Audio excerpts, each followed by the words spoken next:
Hey everybody, welcome to tonight's episode of TriRight Coaching Live. So tonight is the big game, and I'm not sure how many of you guys are going to hop on. For that reason, and number two, I have a new foster puppy.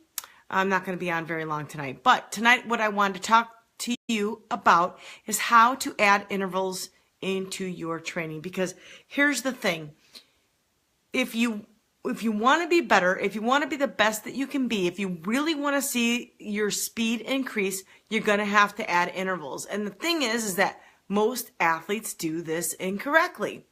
Hey Candace, hey Lisa, hey Jackie. Welcome you guys. Not watching the game? Yeah, me neither. I don't have TV anyway. So, I don't even know who's playing, to be honest with you. I know the game is in Minnesota. So anyway, tonight we're going to talk about how to add intervals to your training. So if you really want to take your performance, your training up a notch, this is the greatest way to do it. Tonight, what I'm giving away is a Time Bandit. This is a new product, you guys. I'm so excited because this guy contacted me and was like, hey, can I offer you some of these, for your team and to give away? And so I have one. I'm going to show you how to use it in a little bit. But all you have to do to be entered in the raffle to win this Time Bandit is to tag a friend of yours that could use this information on how to add intervals. So if you know somebody who's like struggling with their training and racing and they keep doing the same thing. So let me just tell you guys, it happened to me. I did like my first 4 or 5 marathons and they were all within 4 minutes of each other. All of them. Like, how do you go 26 miles and be within the same stupid 4 minutes? I didn't know. But then I changed. Okay, I changed the way I trained. I added some intervals. That is what's going to do it for you. Hey, Dave. Hey, Jackie. Oh, yeah, it is boring, yeah? Hey, Jason.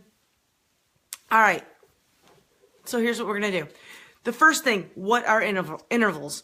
Intervals, you guys, are basically what I call in the CT studio. They're pops on a so if you're doing a speed workout, if you're a runner, it could be a track workout. They could call that, like runners call it track workout intervals. You can do them in the pool. You can do them on a bike. You can do them in anything.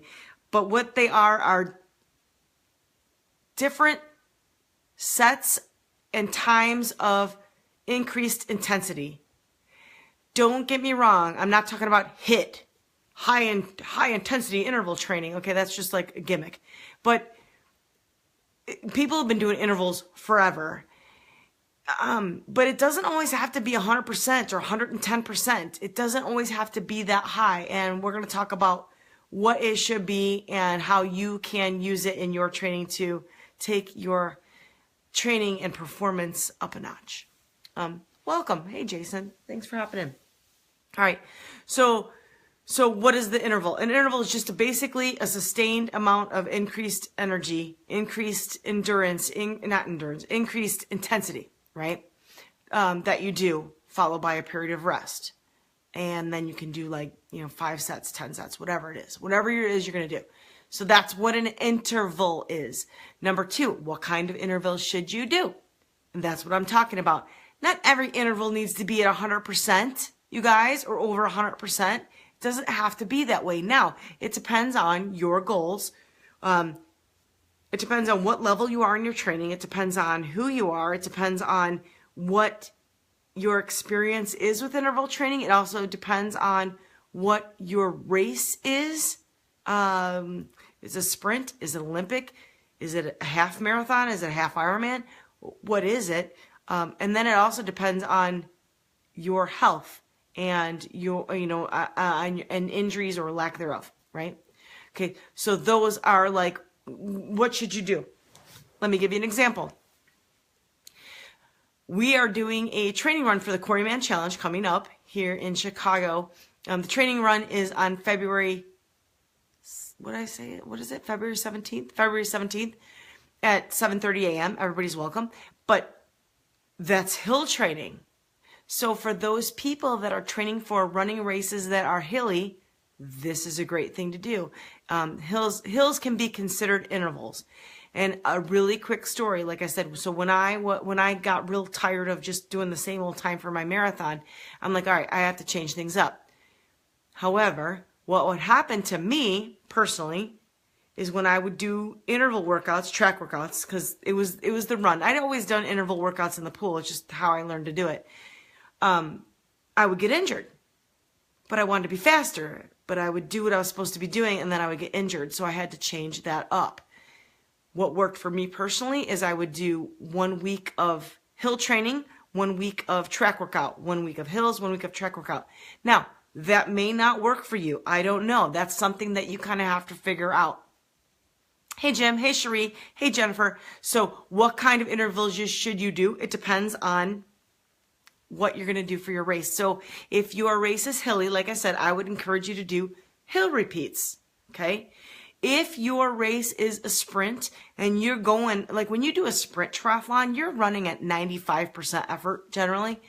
You should be doing intervals at 100, maybe 110%. So over what you can really do. How do you figure that out? You have to do a field test. You can do an LT test. You can do an FTP test. There's a lot of different ways to do it. But what you have to do is figure out what your max is for sustained time.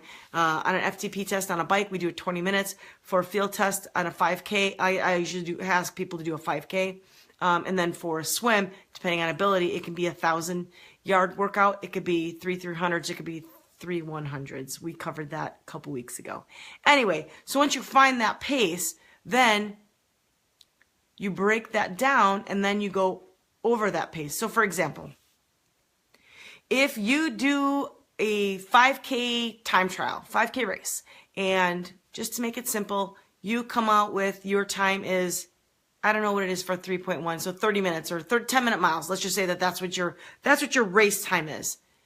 When you add your intervals, they're going to be faster than 10 minutes, but they're not going to be full minute miles, right?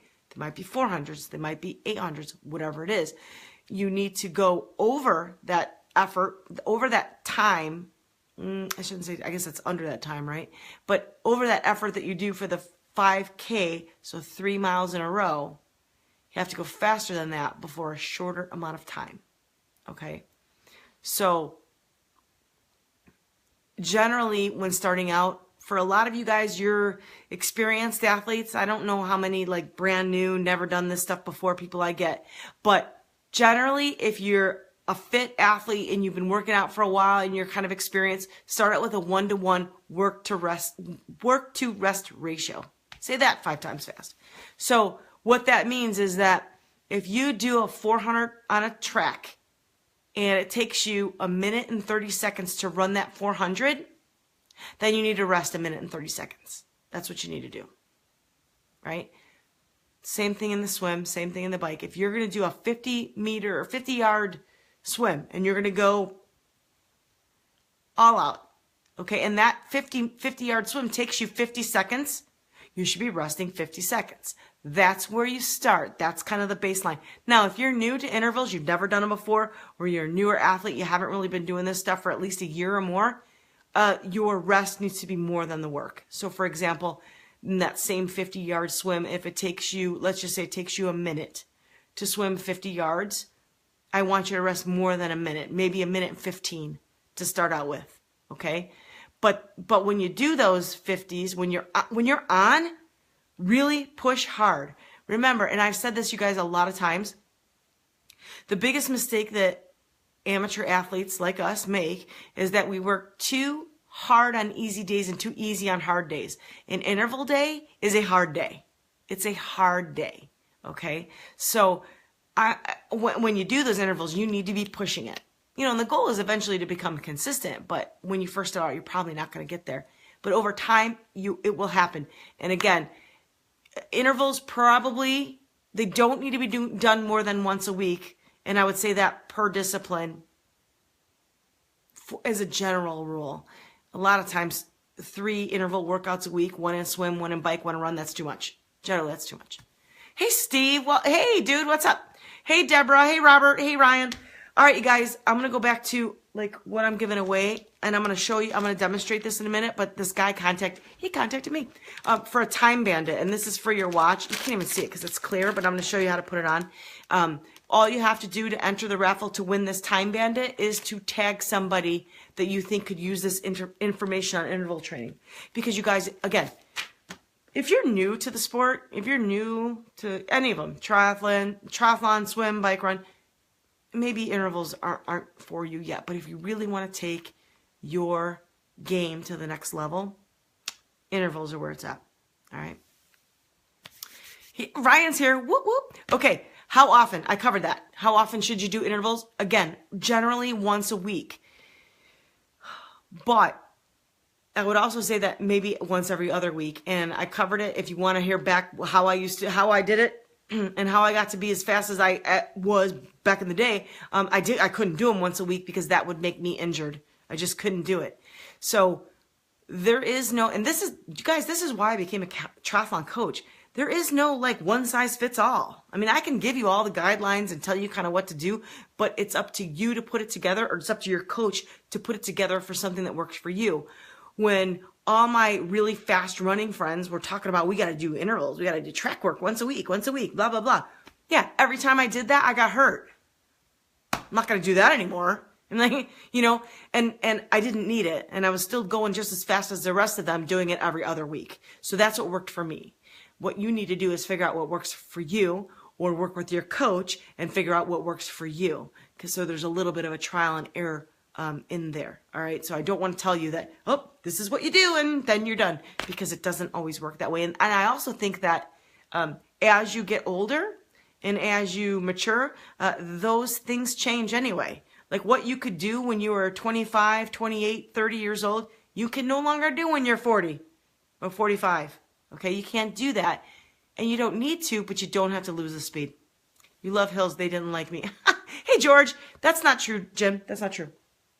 All right, so number 4, how to systematically decrease your rest. So that's kind of how you guys do it. So first of all, like I said, if you're experienced, which I think a lot of people on this broadcast are, and pardon me if you're not, if you're brand new, I'm not trying to exclude anybody. Post a comment here. I go back and read all the comments anyway.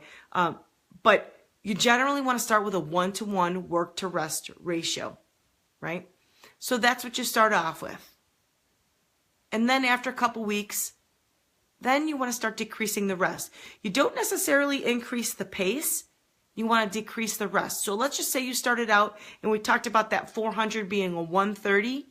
So it started out with a 130 running and then a 130 rest. Maybe after a week or two, you go to a 130 run. Okay, you're still keeping that same 130 pace on that 400, but then you're gonna go to a 115 rest. Okay, and then after a couple weeks of that, maybe you're gonna go to a minute rest. So a 130 work, a 130 rest. All right. And I also encourage you to start out slowly with these. So when I'm working with an athlete who's never done a track workout before, I will start with 400s, because that's the short, well, I guess we do 200s too, but 400s is generally the shortest. But I will start out with like 4 of them or 5. We don't start out with 10, okay? Because the worst thing for you to do is to start out, and you start out with that 130 on the first 2 or 3. And then if you have to do 10, you're going 138. 142, 154. That is not a good track workout. A good track workout, you're going to be within a few seconds each one. Same thing on the swim. Same thing I coach my masters athletes is that if we're going to do hundreds, we generally do hundreds for time, right? So 5 100s on a set interval with a little bit of rest built in. But the goal is to keep those hundreds within a couple of seconds from each other. So to start out with a 140 on the first one, and by your 5th one, you're at a 150. That's not what we're trying to achieve. We're trying to achieve the consistency so that you can learn to work harder and keep the pace even when you get tired. That's what we're trying to do. Hey, Jenny. Welcome. Okay, so last time, I'm gonna raffle off this Time Bandit, okay? And I'm gonna show you what it is. I took off, this is the watch I normally wear. This is what I run with in my Ironmans, you guys. I don't need any of the big fancy stuff, but for the purposes of showing you this Time Bandit. What this guy did, he invented this little gadget here, which is what I'm going to give away. And all you have to do to enter the raffle for it is tag somebody that you think could use this interval information. Hold on while I take this thing out the package. All you have to do is tag somebody you think can use this interval information so they can take their game to the next level. So this is my 305, all right? And many of you, like myself maybe, so when you wear it and I run, I don't like to keep it too tight. Well, the thing slides and then it's uncomfortable on the wrist, okay? So I don't like it sliding. I would always turn it and wear it this way. And that wouldn't always be the most comfortable thing either. But that's what this guy, he invented this device called the Time Bandit to turn your face of your watch so that it faces here on your wrist, so that when you're running or when you're even on the bike, when you're in the arrow position, you don't have to do this. You don't have to do this to look at your watch, right? So when you're running, I dropped my watch. So when you're running, you don't have to stop there and do this. You can just do this. It's easier, right? Okay. So what you do with this thing, and I tried it on earlier, it's pretty cool. So you slap one end in this slot, one end in that slot, and then this back window, you want this square to be on the back of the watch, right? Oh, I missed it. Okay, so now it's like this. And then I'm going to put it on my wrist this way. I have to put it down. I can't even show you guys because I need to rest it on something.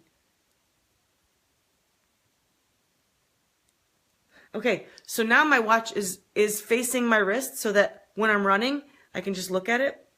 It's you guys, it's very comfortable. I tried it on earlier today. It's very comfortable. It doesn't slide. It's not going to run down because, again, women, and if anybody's had a 305, you know what I'm talking about. You put it here and it starts to fall down here on this bone and it's uncomfortable. But this will keep it into place. Okay, so I'm giving away one of these. All you have to do is tag someone in the comments that you think could use this information. So again, I said I was going to be brief tonight because a lot of you guys are watching the game and you're not here anyway, and maybe you'll catch it on the replay. But next week's topic. Some of you guys are getting crazy, and I know you want to ride outside. So next week's topic is what to wear for cold weather biking.